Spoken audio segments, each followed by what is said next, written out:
Gloria al Señor. Evangelio según San Juan, capítulo número 10. Capítulo 10 del Evangelio de Juan, versículo 22 en adelante. Miremos lo que dice la palabra del Señor. He titulado el mensaje, tal como dice ahí, Yeshua y la fiesta de la dedicación. Jesús y la fiesta de la dedicación. Creo que todos sabemos que el pueblo judío celebra fiestas. Todos los pueblos lo hacen. Pero las fiestas que celebra el pueblo judío son con relación con su Dios. Hay 7 fiestas principales que están en la Biblia, en el Pentateuco. Conocemos la más importante, la Pascua, la cual para nosotros es la Cena del Señor. Está la fiesta de las primicias, está la fiesta de los tabernáculos, está la fiesta del Pentecostés, la fiesta de los panes sin levadura. Está la fiesta del Día del Perdón, el Yom Kippur, y la fiesta de las trompetas. 7 fiestas en total, las cuales el Señor Jesús celebró en su ministerio. La única que no celebró fue la fiesta de las trompetas. Y por eso la palabra de alguna manera dice que cuando suene la trompeta, Cristo regresará. Así que el que tiene oídos para oír, oiga lo que dice la palabra de Dios. Además de eso, hay otras fiestas que tiene el pueblo que no son de obligación de peregrinación. Está la fiesta de la independencia.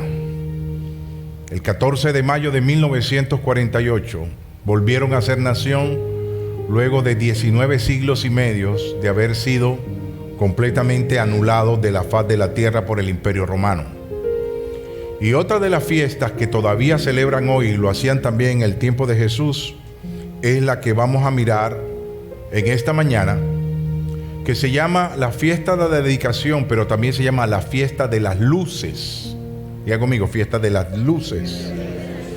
O el Hanukkah. Pero es Hanukkah, no es Hanukkah. Yo pensaba que era Hanukkah, pero es Hanukkah. Diga conmigo, Hanukkah. Es lo mismo.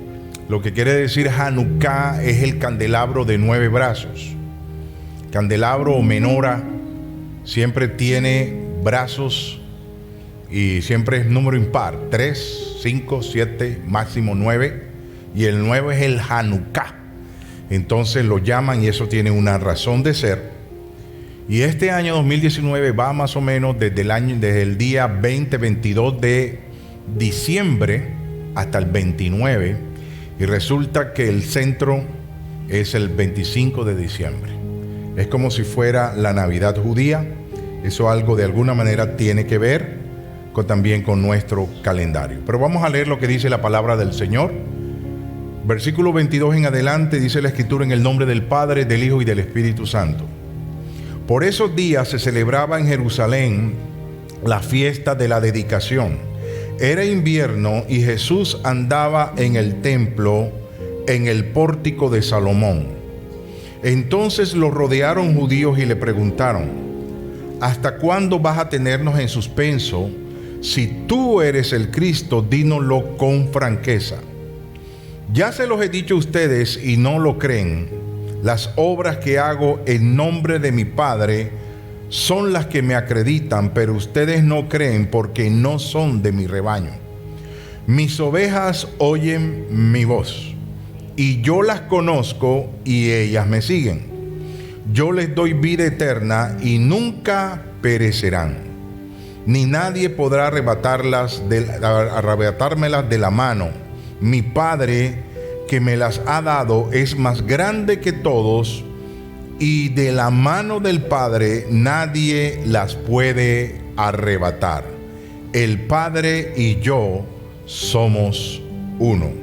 Que el Señor añada bendición a su palabra. Diga fuerte, amén. El Evangelio de Juan es el único que registra este detalle, esta entrevista, este intercambio que tiene Jesús con los judíos que estaban en ese momento rodeándolo. La Biblia dice que Juan, inspirado por el Espíritu Santo, escribe que Jesús se encontraba en el templo, en la entrada principal que se llamaba el Pórtico de Salomón. Y se estaba celebrando en esos días la fiesta de la dedicación. El Pórtico de Salomón era en el templo segundo que había sido reconstruido por Herodes y lo había hecho mucho más grande que el templo cuando fue Salomón el rey. Tenía 2 columnas macizas a la entrada, eso es lo que llamaban el Pórtico de Salomón. Eso es lo que le daba a la mente la fuerza del atrio principal, y cada una de las columnas medía 8 metros de altura y tenían nombres. Una se llamaba Josim y la otra se llamaba Boaz, y cada una tenía un significado especial sobre la presencia y sobre la permanencia del Señor. La presencia de Dios en el templo significaba de que Dios estaba en medio de su pueblo. Y creemos que Jesús está en medio de nosotros en este día. Eran como las guardias del umbral de la casa de Dios. Y la palabra del Señor coloca a Juan detallando el hecho de que Jesús se encuentra en ese sitio. Segundo, que sea invierno, que es el fin de año. En Jerusalén, en Israel, cae nieve y puede llegar inclusive hasta 8 centímetros sobre el suelo, lo cual indica que puede hacer realmente un clima muy bajo para ese tiempo. Pero sobre todo que nos habla la palabra del Señor que era la fiesta de la dedicación. Y en medio de la celebración, que había música, que había ofrendas, que mucha gente había llegado espontáneamente para celebrar la fiesta durante esos 7 días en ese lugar, donde había comida, donde había mucha gente celebrando.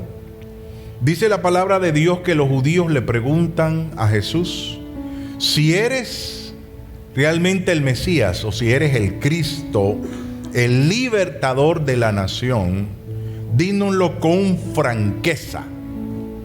Y realmente esta declaración de esta palabra era muy pertinente para esos días, porque los judíos estaban celebrando el hecho de que habían ganado una guerra que había costado realmente mucha gente, había mucha sangre derramada, pero había significado 160 años antes de Jesús la liberación del pueblo de Dios de un opresor de origen griego.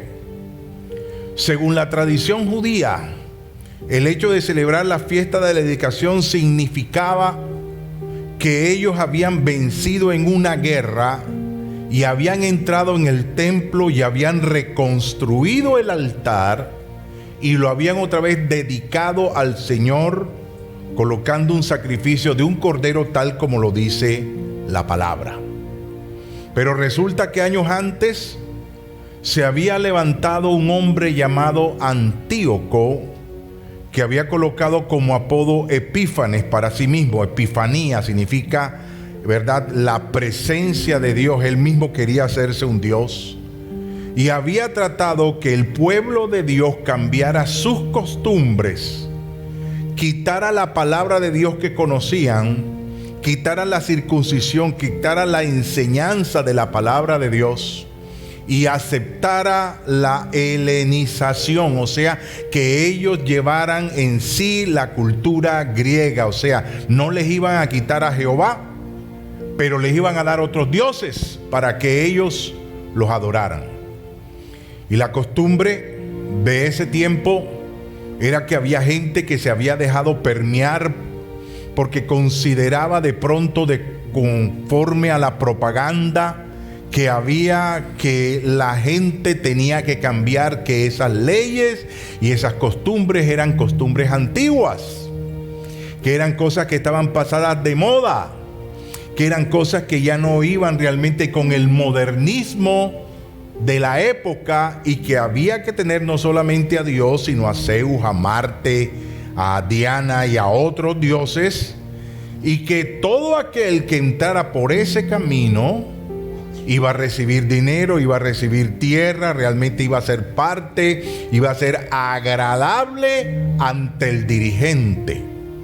Y muchas familias entraron por allí y dijeron, bueno, ya no vamos a enseñar la Torah, ya no vamos a enseñar el Pentateuco, ya no vamos a enseñar la ley de Dios, ya no vamos a tener esas costumbres que teníamos antes porque eso está pasado de moda. Y ahora vamos a tener enseñanza nueva que nos trae el nuevo rey. Y dice la tradición que en el campo, cuando llevaban por todas partes una imagen de Zeus, en el campo empezaron donde estaban los campesinos, donde estaban los villorrios, donde estaban los corregimientos, los lugares más pequeños. Un día llegaron los emisarios de este tal Antíoco Epífanes y les decía todo lo que ahora ya les he dicho. Y un hombre se levantó y dijo, bueno, yo voy a cumplir con esto, yo me voy a regocijar, yo voy a estar de acuerdo con mi dirigente griego. Y un hombre llamado Matatías se levantó y dice que asesinó al hombre que se había arrodillado delante de la estatua de Zeus.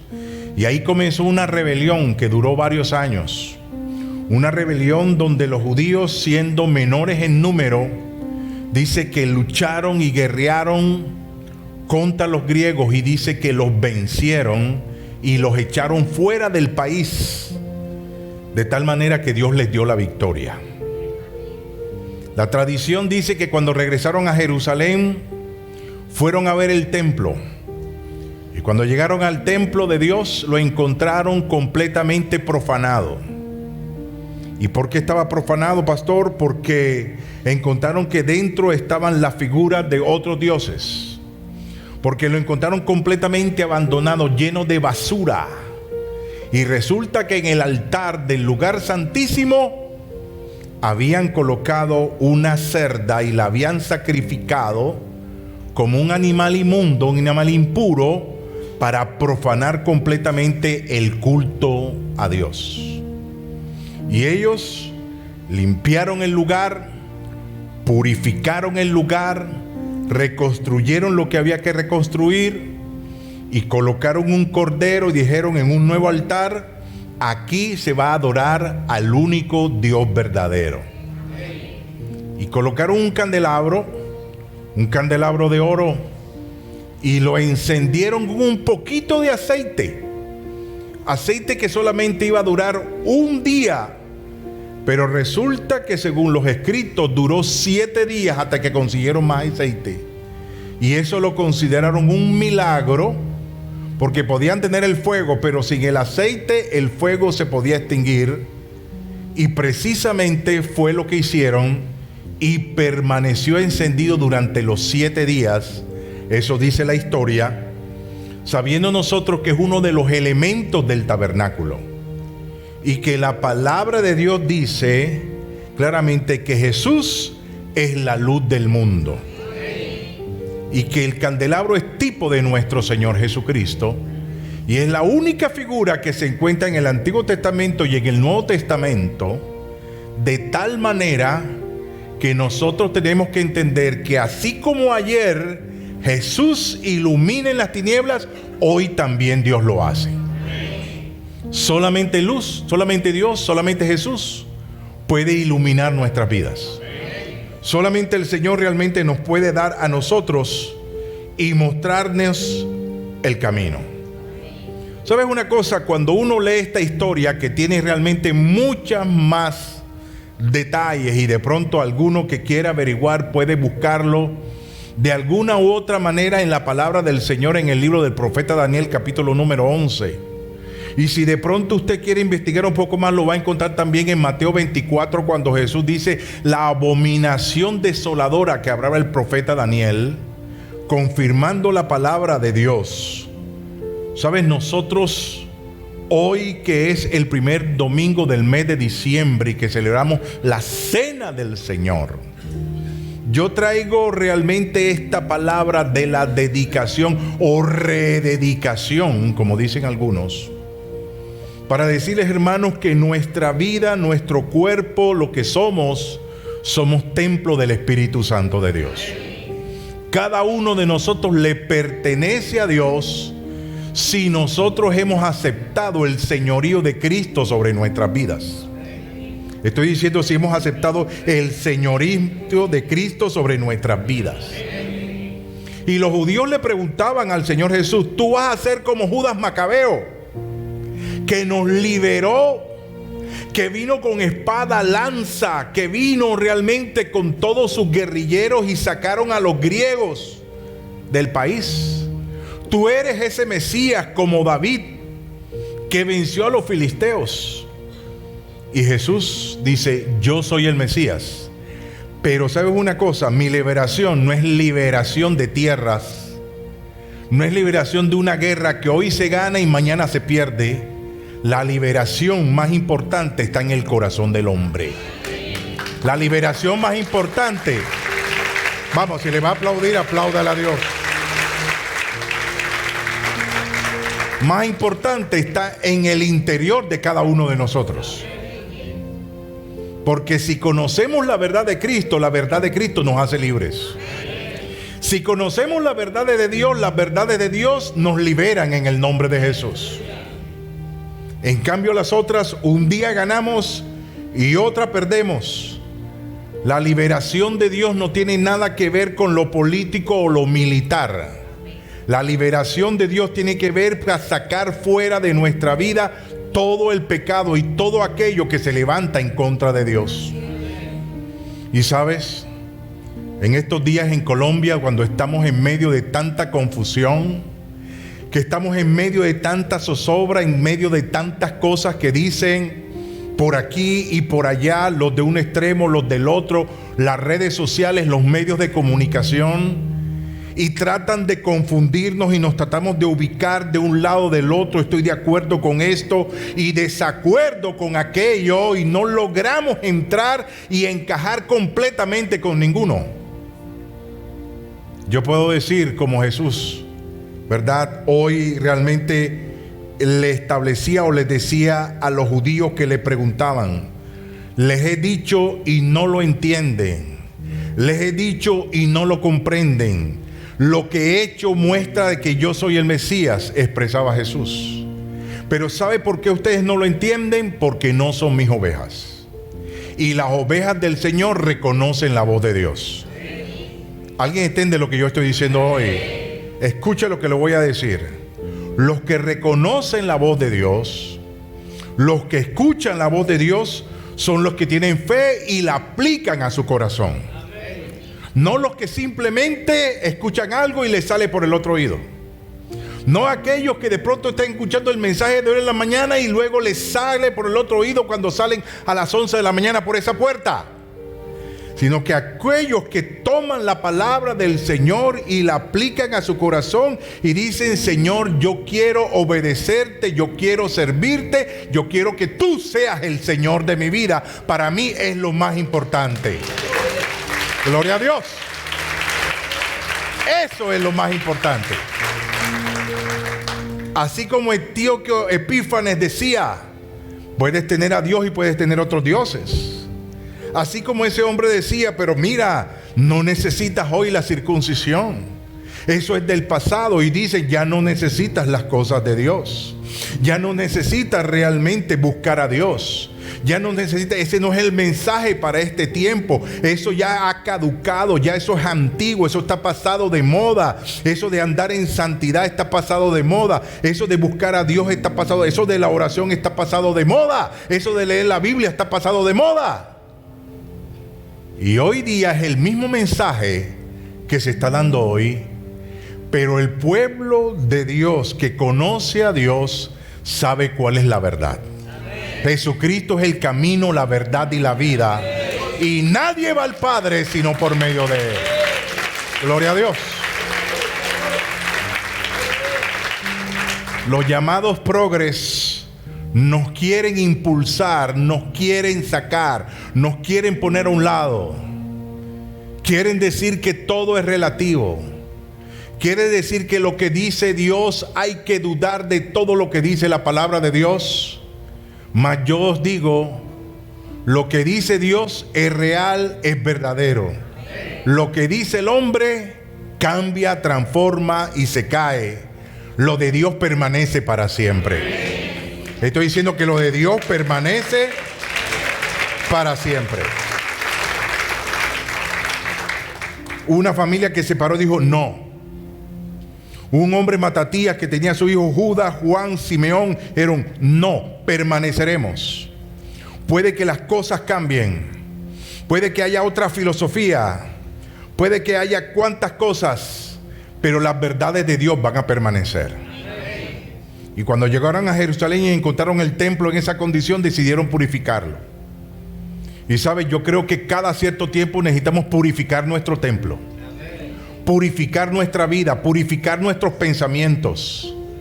Aló, purificar nuestro corazón, porque tu corazón y mi corazón tiende hacia lo malo y se llena de basura, basura que entra por la televisión, basura que escuchamos en la calle, basura que encontramos en las redes sociales. Basura de gente que hace una cosa y la otra. Basura de gente que no tiene a Dios y trata de darnos consejos a nosotros. Y permean nuestra vida. Y permean nuestra familia. Y permean nuestro hogar. Con pseudociencia, con pseudofilosofía, con pseudopensamientos. Y lo de Dios lo echamos a un lado. Mas yo digo que así como hay distancia de los cielos y de la tierra, como dice el profeta Isaías, los pensamientos de Dios son superiores a los nuestros. Y tenemos que poner atención a lo que Dios nos dice hoy. Y Dios está diciendo, es tiempo de volver a Jehová. Y Dios está diciendo, es tiempo de purificar el templo. Porque hay gente que de pronto no ha sacrificado una cerda en el altar, pero lo tiene abandonado. Está lleno de basura, de hojas secas, de hojarasca, quizás de animales ponzoñosos. Huele a humedad por dentro el templo. Otros sí sacrificaron a otros, decidieron colocarlo por su lado. Le dije a alguien en estos días, busca a Dios y Dios te abrirá puertas. Me dijo, yo me abro mis propias puertas. Yo me quedé callado. No tenía más nada que decir. Y no hay nada que decir. Dios lo ha dicho todo. Y ellos purificaron el templo. Y mis hermanos, necesitamos purificar el templo. Estoy diciendo que necesitamos purificar el templo. Y necesitamos rededicarnos a Dios de corazón. De tal manera que no sea la emoción de un momento, de un campamento. Que no sea la emoción de un culto. Que no sea la emoción de unos días, sino que cada día nos revisamos y nos damos cuenta, Señor, y le decimos, Señor, crea en mí un corazón limpio y renueva un espíritu recto dentro de mí. ¿Sabes? Los griegos querían permear completamente a los judíos y convertirlos. Hay cosas a nuestro alrededor que tratan de convertirnos. Hay cristianos que ya están convertidos a otras cosas. Se les nota en su cosmovisión por lo que sale de su boca. Porque de la abundancia del corazón hablará. Nuestras palabras hablan de quién es el centro de nuestras vidas. Antíoco es prototipo del anticristo. El anticristo no se va a mostrar como un ser horrible, horripilante y malvado, sino como el salvador del mundo y de todo lo que está en el mundo. Pero la palabra dice a través del apóstol Pablo que no se manifestará hasta que venga el tiempo en el cual la apostasía comenzará a llegar. Mis hermanos, tenemos que abrir nuestros ojos. Y estoy hablando de los ojos espirituales. ¿Alguien me escucha lo que yo estoy diciendo aquí? Nuestros ojos espirituales, para que terminando este año, porque nadie esperaba lo que iba a suceder en Sudamérica este año. Ni el más avesado, ¿verdad?, politólogo, ni el más nunca consideró que una nación como Chile, que es el ejemplo de todo el continente, está en un caos. Tenemos varios hermanos que viven allá y nos mandan mensajes. Y Colombia.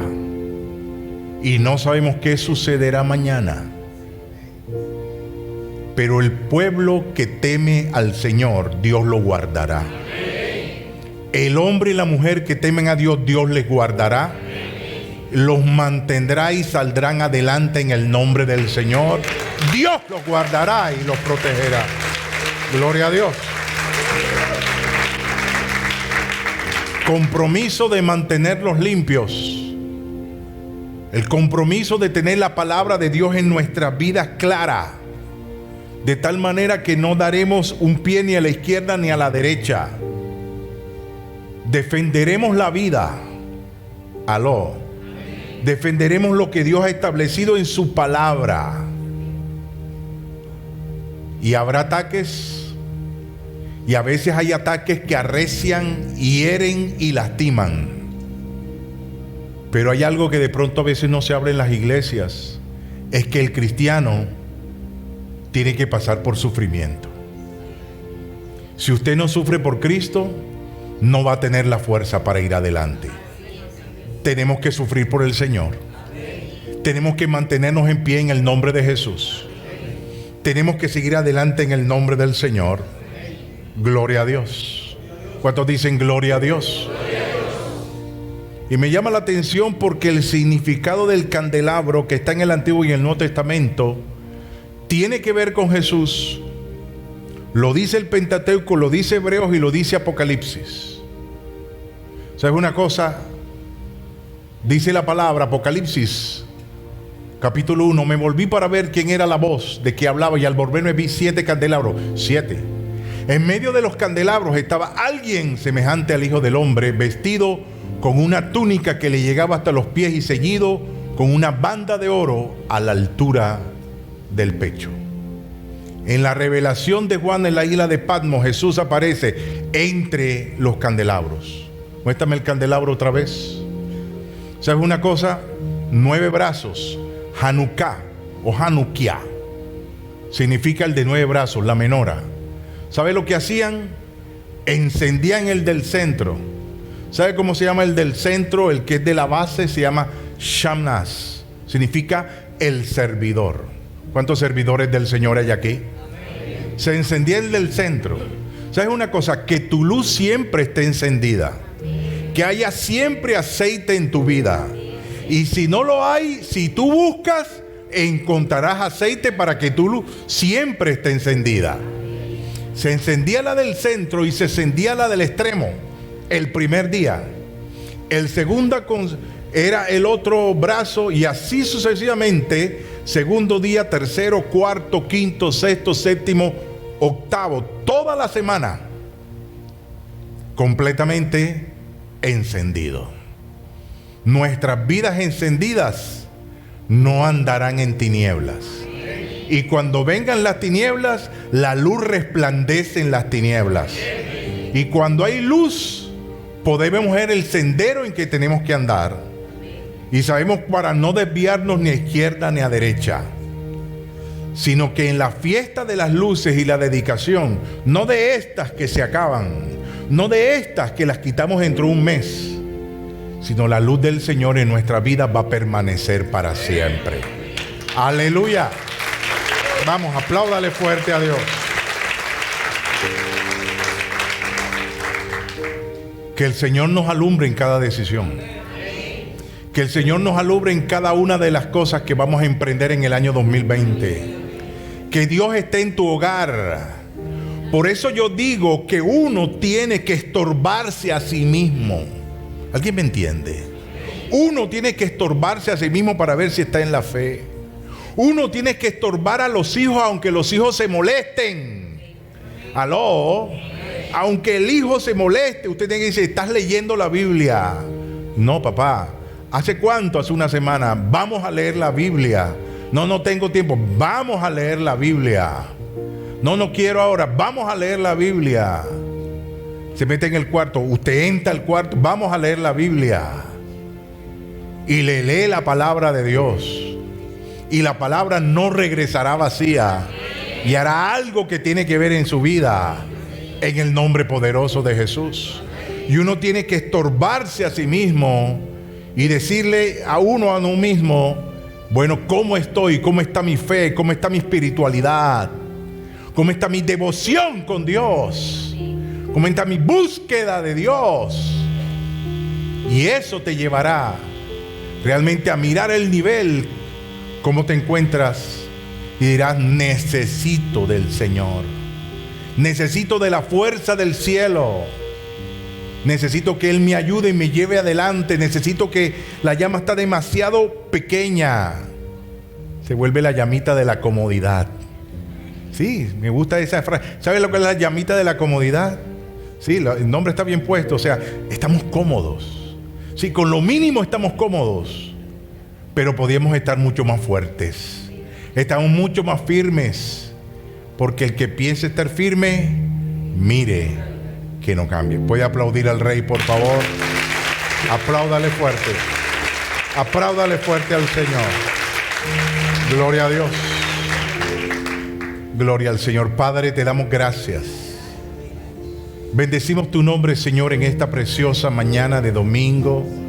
Que toda honra y toda gloria sea para ti, Señor. Y al recibir en este momento el tiempo, Señor, de la cena, de compartir, oh Dios, esta ordenanza en nuestras vidas, Señor, más que un pedazo de pan y una copa de vino, Señor, lo que significa la renovación del pacto para contigo, de una vida, Señor, de un templo purificado y dedicado a ti, de un templo transformado para ti, de un templo, Señor, oh Dios, que somos nosotros delante de ti, de estar, Señor, listos y preparados, porque tú vienes otra vez por tu iglesia, Señor. Hoy, Señor, coloco a esta congregación, coloco a mis hermanos delante de tu presencia. Pido, Señor, que tú obres, Señor, en sus vidas, en sus corazones. Tu palabra dice que cada uno debe examinarse, cada uno se revisa, cada uno sabe, cada uno conoce dónde flaquea y dónde, Señor, está fortalecido. Cada uno sabe cuáles son las debilidades. Cada uno sabe las cosas que tiene que desechar. Cada uno sabe, Señor, Señor, los que están ennoviados, que vivan en santidad.